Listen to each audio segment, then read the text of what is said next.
Good morning बच्चों, कैसे हैं आप सभी। आशा करता हूँ कि बहुत अच्छे होंगे। तो आइए पढ़ते हैं परवा हिंदी कार्य पुस्तिका कक्षा 6-7 जो सत्र 2025-26 के लिए है।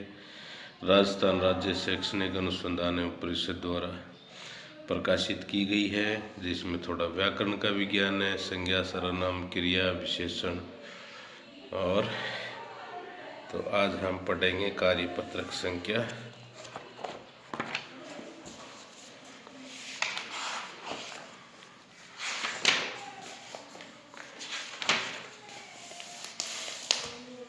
95 और आकलन नंबर 17। तो सबसे पढ़ते हैं कार्यपत्रक संख्या 95।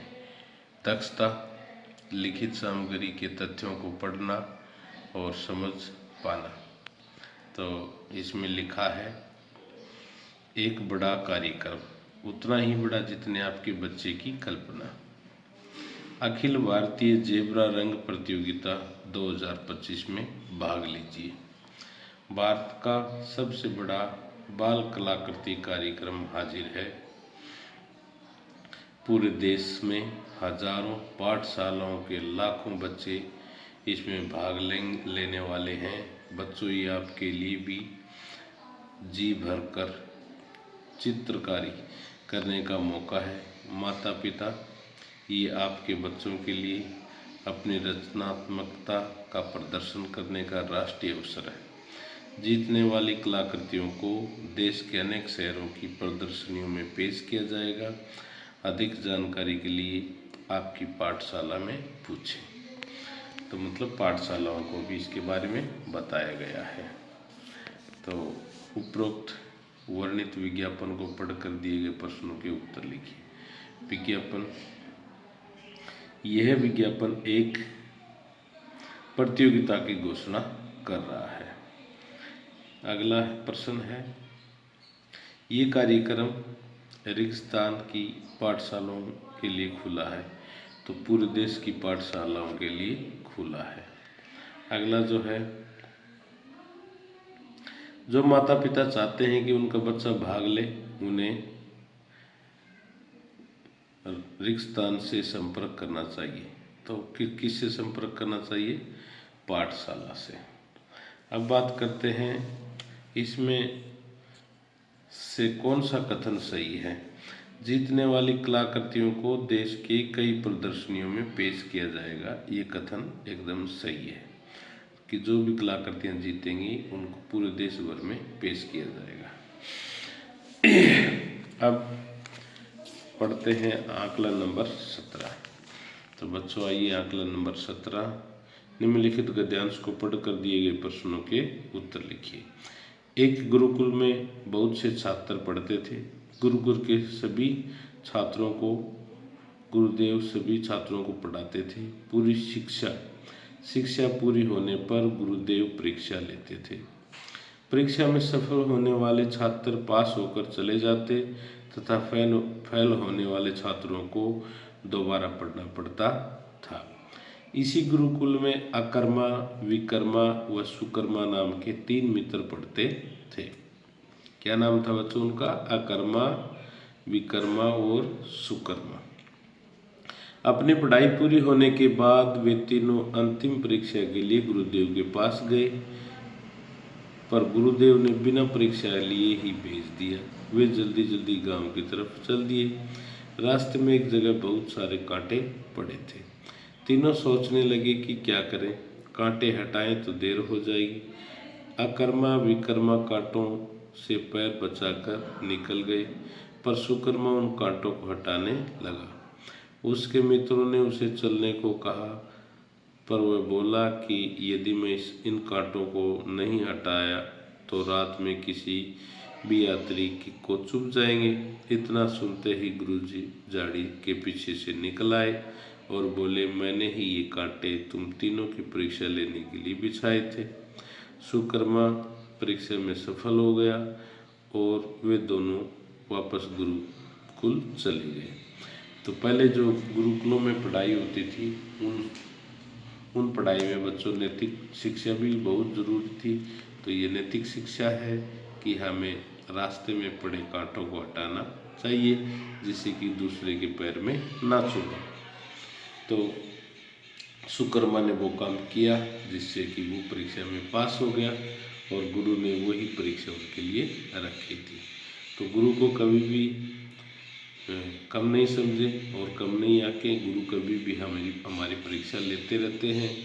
और ये भी नहीं सोचें कि गुरु मूर्ख है, क्योंकि गुरु ज्ञानी होते हैं, वही गुरु होते हैं।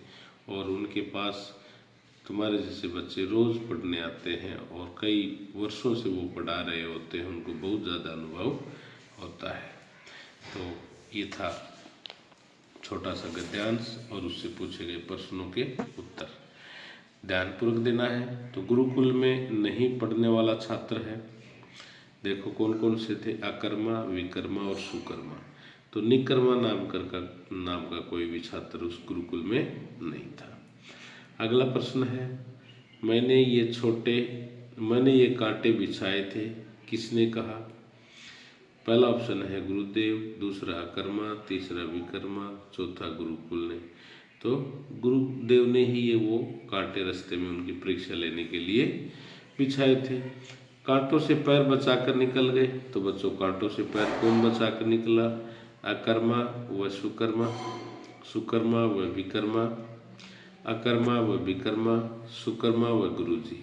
तो सही ऑप्शन हो जाएगा स वाला, अकर्मा और विकर्मा। और सुकर्मा उनको हटाने में लग गया था। अगला प्रश्न देखिए बच्चों, गुरुजी ने रास्ते में कांटे बिछाए थे, किस लिए बिछाए थे गुरुजी ने रास्ते में कांटे? लोगों के पैरों में चुभोने के लिए, गलत ऑप्शन। तीनों छात्रों की परीक्षा लेने के लिए, सही ऑप्शन। छात्रों को अतिरिक्त कार्य देने के लिए, गलत ऑप्शन। तीनों छात्रों को परेशान करने के लिए, गलत ऑप्शन। तो इसमें सही ऑप्शन हो जाएगा ब का। तीनों छात्रों की परीक्षा लेने के लिए गुरु ने कांटे बिछाए थे। गुरुकुल में फेल होने वाले छात्र क्या करते थे? तो बच्चों गुरुकुल में जो फेल होते थे वो छात्र दोबारा पढ़ता था। जैसे अपने भी अब ऐसा ही है, जो बच्चा फेल हो जाता है उसको अगली साल भी उसी कक्षा में पढ़ाई करनी पड़ती है। अब अगला प्रश्न देखिए, सुकर्मा को परीक्षा पास करके गुरुजी ने उसे गांव क्यों भेज दिया? क्योंकि जब भी कोई हम पढ़ाई पूरी करते हैं तो हमारा मुख्य उद्देश्य होता है समाज की, देश की सेवा करना। तो सुकर्मा ने परीक्षा पास होने पर समाज सेवा के लिए भेज दिया था गुरुजी ने। ठीक है, अगला प्रश्नों को देखते हैं।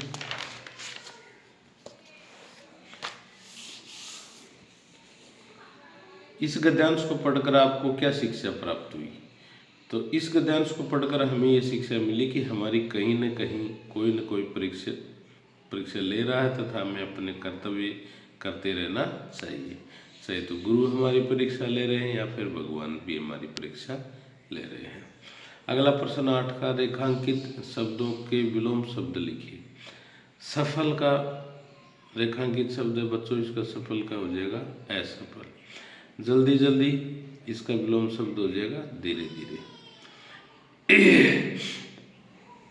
अगला प्रश्न देखिए बच्चों, गद्यांश में से कोई 2 क्रिया विशेषण छांटकर उनसे वाक्य बनाइए। तो क्रिया विशेषण है जल्दी जल्दी। तो गुरुजी गांव की ओर जल्दी जल्दी चल दिए। वाक्य में अगला जो है, पैर बचाकर चल दिए। अकर्मा और विकर्मा कांटों से पैर बचाकर चल दिए। अकर्मा और विकर्मा कांटों से पैर बचाकर चल दिए। अब बात करते हैं प्रश्न नंबर 10। इस कहानी से क्या शिक्षा मिलती है? अपने शब्दों में लिखिए। इस कहानी से शिक्षा मिलती है कि हमारे गुरु हमें अच्छे से जानते हैं तथा गुरु को मूर्ख समझना सबसे बड़ी मूर्खता है। गुरु हमारी परीक्षा हर क्षण ले रहे होते हैं। गुरु की बताई शिक्षा का पालन करना चाहिए। गुरु ही नहीं, ईश्वर भी हमारी परीक्षा ले रहे होते हैं, तो हमें अपना कर्तव्य पूरा करते रहना चाहिए। और हमें कोई भी बात को टाल देना अच्छा नहीं है। टालने से आप उस बात को टाल देंगे, वो किसी के लिए बड़ी परेशानी बन सकती है। जैसे कि सुकर्मा ने किया, कांटे तुरंत हटाने लगे। अगर वो नहीं हटाता तो पता नहीं कितने लोगों के पैरों में वो कांटे चुभ जाते और उनको बहुत सारा दर्द होता, वो पता नहीं क्या परेशानी में पड़ जाते। तो कोई भी काम को टालना नहीं चाहिए और हमें जैसे ही कोई परेशानी आती है तो उसको सही जवाब देना चाहिए। तो ये था आपका प्रश्न संख्या 10। एक बार फिर देख लीजिए बच्चों।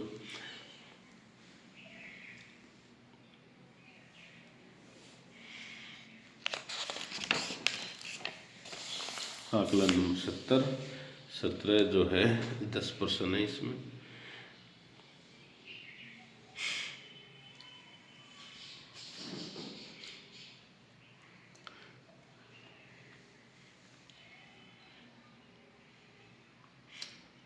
तो गुरुकुल में नहीं पढ़ने वाला छात्र था निकर्मा।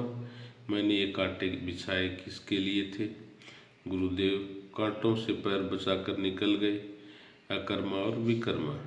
गुरुजी ने रास्ते में कांटे बिछाए तीनों छात्रों की परीक्षा लेने के लिए। गुरुकुल में फेल होने वाले छात्र क्या करते थे? वापस दोबारा पढ़ने चले जाते थे। सुकर्मा को परीक्षा पास करके गुरुजी ने उसे गांव क्यों भेज दिया? क्योंकि शिक्षा का उद्देश्य ही समाज सेवा देश सेवा होता है, इसलिए वो चला गया था। और ये एक बार कार्यपत्रक संख्या 95 देख लीजिए।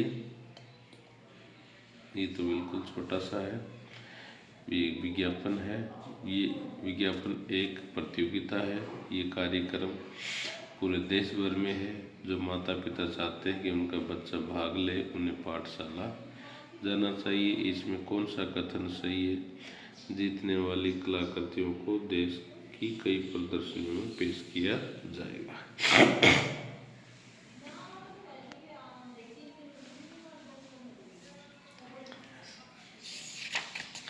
और अब प्रश्न संख्या 7 से 10 तक दोबारा देख लीजिए अगर आपका बच गया तो।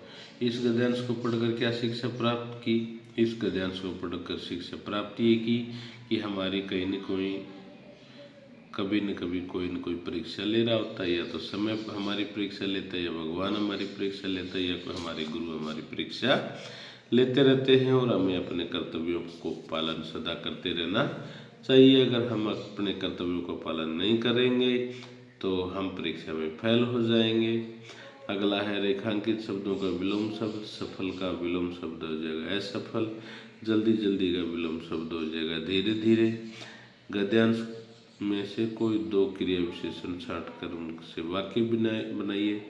बच्चों, क्रिया विशेषण होता है जो क्रिया की विशेषता बतलाता है, उसे क्रिया विशेषण कहते हैं। कि क्रिया किस प्रकार हो रही है, क्रिया के होने का तरीका जो बतलाता है वो क्रिया विशेषण होता है। तो जल्दी जल्दी चलना क्रिया विशेषण है। तो गुरुजी गांव की ओर जल्दी जल्दी चल दिए। पैर बचाकर चल दिए, तो पैर बचाकर चलना भी क्रिया की विशेषण है। अकर्मा और विकर्मा कांटों से पैर बचाकर चल दिए।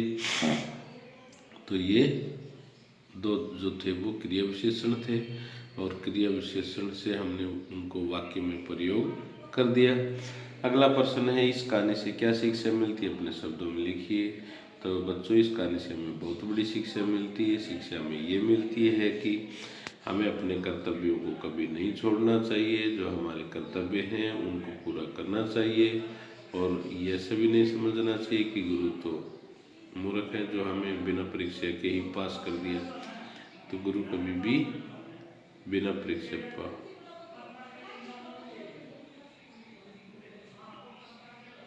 पास नहीं करते हैं। तो ये थी बच्चों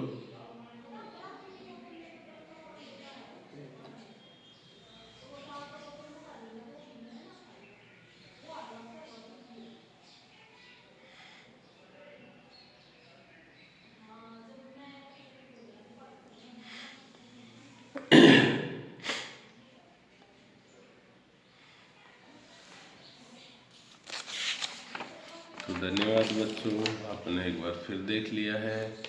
और कल फिर एक वीडियो के साथ मिलते हैं जिसमें हम 96, 97 कार्यपत्र करेंगे। तब तक के लिए धन्यवाद। बाय बच्चों, पढ़ाई करते रहना है।